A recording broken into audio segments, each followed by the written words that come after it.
প্রিয় বান্ধবী আমার, আজকে তোকে নিয়ে একটু কথা বলার সুযোগ হলো। যাই হোক, সবকিছুর আড়ালে তো আমি তোকে লুকিয়ে রেখেছি সবসময় বরাবরের মতো। কেউ জানুক আর না জানুক, তুই অন্তত জানিস আমি তোকে কতটা ভালোবাসি।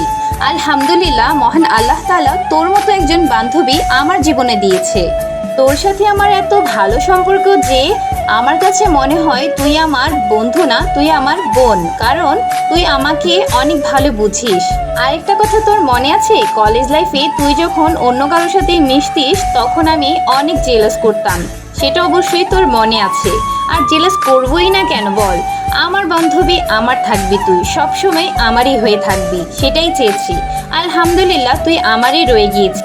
মহান আল্লাহ তাআলার কাছে সবসময় তোর জন্য প্রার্থনা করি, আল্লাহ যেন তোকে সবসময় অনেক অনেক ভালো রাখি, সুখে রাখি, শান্তিতে রাখি। আর তোর কাছে একটা আবদার আছে, তুই সবসময় এভাবেই থাকিস আমার হয়ে। আর তোকে অনেক অনেক ধন্যবাদ, এই গিফটটি আমার জন্য এনেছিস। না না থুক্কু, তুই আমার জীবনে এসেছিস।